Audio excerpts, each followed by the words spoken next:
Our channel. কেমন আছো সবাই? আমি কিন্তু বেশ ভালো আছি, শীতে তার কেমন থাকবো বলো। তো এই চান করলাম না, এত শীত করছে ওই জন্য একটু ছাদের মধ্যে এসেছি, কারণ প্রচুর শীত করছে, চুলটাও ভিজে। ছাদে আসার আগে দেখো আমি সঙ্গে করে এই জামা কাপড়গুলো নিয়ে এসেছিলাম মেলবো বলে। ওই চান করার সময় আর কি কেচে দিয়েছিলাম নাইটিটা, গামছাটা, তো সেগুলোই আর কি মেলে নিচ্ছি। আর আমি কিন্তু সকাল সকালেই চান করি জানো তো, কিন্তু আজকে একটু দেরি হয়ে গেছে। আর ঠান্ডা পড়েছে জানো তো, সকাল সকাল আর করতে পারছি না। এই করব করে জানো তো ঘুরঘুর করছি, আর চান করা আর হচ্ছে না। তো এই করতে করতে আমার কতটা বেলা হয়ে যাচ্ছে। তো কতটা বেলাতে চান করেছি, তার মধ্যে আবার খাওয়া হয়নি, আবার রান্না করতে হবে, ঠাকুর পুজো দিতে হবে, মানে যখন দেরি হয়ে যায় তো তখন আমার মনে হয় যে সকালবেলা যদি না বসে থেকে চান করে নিতাম। কিন্তু সকালে তো শীতও করে বলো। তো এদিকে দেখো লঙ্কা গাছে লঙ্কা হয়েছে, সেগুলোই দেখছিলাম। একটু রোদ পুয়ে এখন নিচে যাব, ভাত বসাইনি, রান্না করব, এখনো রান্না হয়নি। তো এখন বাজছে 11টা, এখনও রান্না হয়নি। আর সকাল থেকে এই যে এগুলো সব পরিষ্কার করলাম, এগুলো সব ধুলোতে ভর্তি হয়েছিল। কালকে জাস্ট শুধু ধুলোগুলো পরিষ্কার করেছিলাম, আর আজকে আর মুছে দিলাম। তারপর আবার কথা অনেক বেলা হয়েছে, 11টা বেজে গেল, এখনও রান্না হলো না। কি করব, সবজি নিয়েছি কিছু, তাই ভাবছি কি করি। তো চলো কি সবজি নিয়েছি দেখো। সবজির ওই জেঠুটা এসেছিলো বিক্রি করে, ওই জেঠুটার কাছে ধনিয়া পাতা, তারপরে এই যে পালং শাক, সবই এখন একটু একটু করে খাচ্ছি জানো তো, বেশি বেশি নেই না। এই পেঁয়াজ কলিটা আজকে করব, টমেটো, এখানে আছে কুমড়ো, এখানে আছে আর কি বাঁধাকপি। চলো ভাত বসিয়ে রান্না করে নিই। দেখো এখানে আমি ভাতটাকে বসিয়ে নিচ্ছি, আর আজকে যেহেতু আমি একাই ভাত খাবো তার জন্য দেখো এখানে চালটাকে ধুয়ে আমি কিন্তু এই গামলাটার মধ্যেই বসিয়ে দেবো। কারণ আমি যখন একা খাই তখন কিন্তু এই গামলার মধ্যেই ভাত বসিয়ে দিই ইন্ডাকশানে, কারণ আমার অনেক না সুবিধা হয়।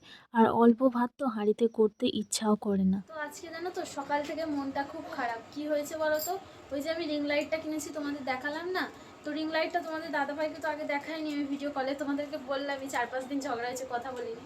তো আজকে কাল থেকে ফোন করেছে, তো আজকে সকালে আমি দেখাচ্ছিলাম, তো দেখাতে দেখাতে খুললাম আর হস করে খুলে গেল। ভেঙে গেল না নাটগুলো এখন খুলে গেল বুঝতে পারছি না। অনেকক্ষণ ধরে চেষ্টা করলাম ঠিক করার, বাট পারলাম না। কিন্তু বাড়িতে একটা ভাই আছে, তো ওই ভাইটাকে দিয়ে এখন ঠিক করাবো। তখন জানি না ভেঙে গেছে না কি হয়েছে, এখন মনটা খুব খারাপ লাগছে। তো দেখি, ওকে ডাকলাম, ও এখন ঠিক করে দেবে বললো, তারপর তোমাদেরকে আমি দেখাবো কি হয়েছে।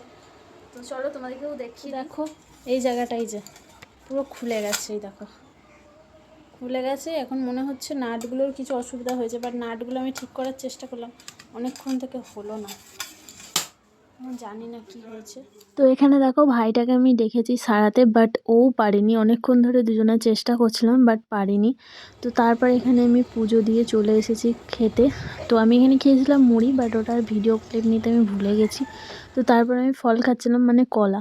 আর আমি না কলা অতটা পছন্দ করি না, যখন ভালো লাগে আর কি তখন খাই, না হলে আমার অতটা ফেভারিট না। তো দেখো তারপরে এখানে রান্না করব আর কি, সবজিগুলো কেটে নিয়েছিলাম যা যা আর কি রান্না করব। তো আজকে আমি করব পোস্ত, আর ওই একটা সবজি টবজি কিছু করব, মানে ওই পেঁয়াজ কলি, আলু ভাজা আর ডাল। আর তোমরা কি একটা জিনিস লক্ষ্য করছো, দেখো আমি স্ট্যান্ডটা কিন্তু পেঁচুতে নিয়েই বসে আছি, কারণ যেই ভাইটাকে আমি সারাতে ডেকেছিলাম সে কিন্তু সারাতে পারিনি, তার সাথে আমি তো পারিনি। তো ও গেছে আরেকজনকে ডাকতে, তো ও বললো আমি আর একটা ছেলেকে ডেকে নিয়ে আসছি, মানে ওটাও একটা ভাই হয়। তো আমি বললাম যাকে ইচ্ছা তুই ডেকে আন, শুধু আমার স্ট্যান্ডটা সারিয়ে দিলেই হচ্ছে। তো তার কারণেই আমি আমার বাইরেই রেখে দিয়েছি, তো এসে ও সারিয়ে দেবে। তো দেখো তারপর এখানে আমার সবজিগুলো কিন্তু কাটা হয়ে গেছে। তো আজকে আমি করব পোস্ত, তো তোমাদেরকে আগেই বললাম। তো তারপর রান্না বান্না শেষ করার পর আমি এখানে এসেছি দেখো এই কোটো কাটাগুলো পরিষ্কার করতে, যেগুলো আগের দিন রাতে তো ধুলোগুলো পরিষ্কার করেই রেখেছিলাম, তোমাদেরকে বললাম। তো এগুলোকে সার্ফ দিয়ে না ধুলে না মানে কেমন একটা তেল চিটের মতো ধরেছে, যেহেতু 1 মাস ছিলাম না, খুব বাজেভাবে মানে নোংরা পড়েছে। তো তার কারণে এগুলোকে আমি ছাদে রোদের মধ্যে নিয়ে এসেছি, ঠান্ডা আছে যেহেতু, আমার শীতও করছিলো, তাই কলতলায় আর ধুইনি, এগুলোকে ছাদে নিয়ে এসেছি। তো ছাদেই ধুয়ে নিয়ে ছাদে রোদের মধ্যে রেখে দেবো, তাহলে তাড়াতাড়ি শুকিয়ে যাবে। তো পরে এসে আমি আর কি নিয়ে নেবো।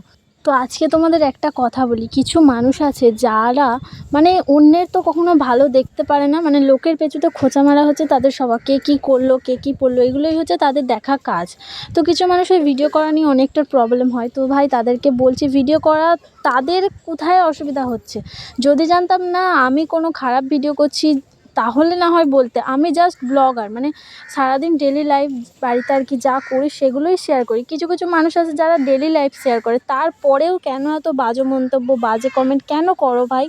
তো যাই হোক, বাদ দাও, তাদেরকে আর কিছু বলার নেই। তোমরা কমেন্ট করতে থাকো, আর আমরা তো ভিডিও করেই যাব, তাই না? তোমাদের তো ওটাই কাজ। মানে তারা মনে করে ভিডিও করা মানে আমরা হচ্ছি খারাপ, আমরা খারাপ মানুষ, তারা এটাই ভাবে। তো ভালো, আমরা খারাপ মানুষ, তোমরা যখন এতই সাধু পুরুষ, তোমরা বাবা তোমাদের মতো থাকো, আমাদের পেছুতে খোঁচা মারতে আসো না। তো এখানে দেখো কোটো এগুলো যেগুলো আর কি ধুয়ে দিয়েছিলাম, সেগুলো রোদের মধ্যে দিয়ে দিয়েছি শুকোতে। রোদের মধ্যে দিলে কি বলো তো, তাড়াতাড়ি শুকিয়ে যাবে, তাই আমি ছাদেই নিয়ে এসেছি, তোমাদেরকে বললাম। তো এগুলোকে রোদে দিয়েছি, দেখছি শুকিয়ে গেছে। তো এখন আমি তারপর গেছি যে আমাদের এই বাড়ির পাশেই দেখো ভাইগুলো র্যাকেট খেলে, আর আমি কিন্তু র্যাকেট খেলতে ভীষণ ভালোবাসি আর বাসতামও। একটা সময় প্রচুর র্যাকেট খেলেছি। এই রিসেন্ট 2 বছর হলো আর র্যাকেট খেলা হয় না। দিয়ে এই 2 দিন ধরে হলো ওরা যখনই খেলছে আমাকে ডাকছে, আর না হয় আমি যাচ্ছি। তো দেখলাম খেলা করছে, তো তার জন্য একটু গেলাম। রান্নাবান্না তো হয়েই গেছে, তো এখানে এসেছিলাম খেলতে। তো তোমরা কারা কারা র্যাকেট খেলতে ভালোবাসো অবশ্যই কিন্তু আমাকে কমেন্টে জানিও। দেখেছো দেখেছো রাহাই, তো এখন আমরা র্যাকেট খেলছিলাম, বলে দাও। এখন দুপুর হয়ে গেছে, বাড়ি যাব, ভাত খাবো, বলে দাও বলে দাও, বলো ভাত খাবে, ভাত খাবে। তো চলো এখন বাড়ি যাই, অনেকক্ষণ খেলা হলো, খাওয়া দাওয়া করবো। 2টো মনে হয় বাজছে, দেখো না কখন চান করেছে, জামা পড়েনি।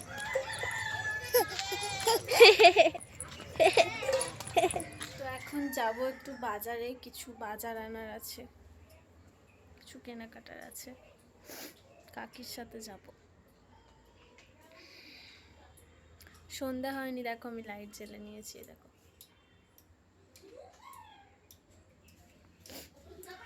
কলে জল পড়ছে। তো এখানটায় দেখো, তারপর আমি রেডি হয়ে কিন্তু চলে এসেছি কাকিদের ঘরের সামনে। বললাম না কাকিমা যাবে, তো কি আর রেডি হব, জাস্ট জামাটা পরেছি আর সোয়েটার, আর এই যে চাদরটা নিয়েছি। আর শীতকালে আর কি সাজবো বলো। তো এখানে দেখো কি পরেছিলাম আর কি, ভিডিওতে এরকম দেখাচ্ছিলাম। আর পেছনে একটা কে বলছিল যে নে নে হয়েছে। তো শীতকালে আর কি বলবো, সাজাগোজা তো কিছু হয় না, আর আমি তো এমনিতেও সাজি না। যখন সাজি আর কি বিয়ে থাওয়া হলে আর কি ভিডিও করলেই দেখবে আমি বেশি সাজি, না হলে কিন্তু বাজারঘাটে গেলে বা কিছু আমি অত সাজি না। নর্মাল চুল এরমই থাকে। অনেকে আমাকে বলে যে তুই কি আর চুল বাঁধা স্টাইল পাস না বা কিছু। দেখো এইটা বেঁধে বেঁধে না আমার এমনই অভ্যাস হয়ে গেছে, আমার আর কোনো কিছু চুল বাঁধতে ইচ্ছা করে না। তাই আর কি বাঁধি না, যখন বেরোই এইভাবেই চুলটাকে তুলে নিয়ে বেরিয়ে পড়ি। আর আমি বাজারে কি করতে গিয়েছিলাম বলো তো, এই মুদিখানার কিছু বাজার আনতে গেছিলাম। এই কিছু কিছু জিনিস আছে না, আমি নিজে না বাজারে গেলে আমার পছন্দ হয় না, কাউকে দিয়ে আনিয়ে আর কি পোষায় না। নিজে গিয়ে আর কি নিজের মনের মতো দেখে নিয়ে আসবো, আমার বেশ ভালো লাগে। তো আসার পথে একটু হাটে ঢুকেছিলাম, কাকিমা কিছু কিনছিল আর আমি জাস্ট ভিডিও ক্লিপ নিচ্ছিলাম। তো আসার পথে দেখো এখানে এই ভাপা পিঠে না কি বলে না, এটা কিন্তু আমি খেতে ভীষণ ভালোবাসি। মানে হাটে গেলেই মেন টপিক থাকে আমার এইটা খাওয়া। তো দেখো খিদেও পেয়েছিল, তার মধ্যে এখানে 2টো নিয়ে নিয়েছি।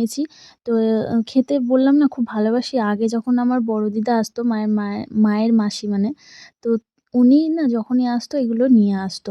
তো এখানে দেখো বাজার করে নিয়েছি, এখানে তেল, কিছু ফল নিয়েছি। আর কিছু কিছু জিনিস আমার ঘরে এখনো পড়ে আছে, যেগুলো আর কি টুকিটাকি শেষ হয়েছে সেগুলো নিয়ে এসেছি।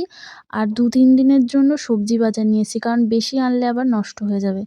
তো চলো আজকের ভিডিও এতটাই, ফিরে আসছি নেক্সট কোনো ভিডিও নিয়ে। ততদিন তোমরা ভালো থেকো, সুস্থ থেকো, আর ভিডিওটা ভালো লাগলে একটা লাইক কমেন্ট শেয়ার করে দিও। আর ফেসবুক থেকে দেখে থাকলে ফেসবুক পেজটা ফলো করো, আর ইউটিউব থেকে দেখলে সাবস্ক্রাইব করে দিও। তো টাটা।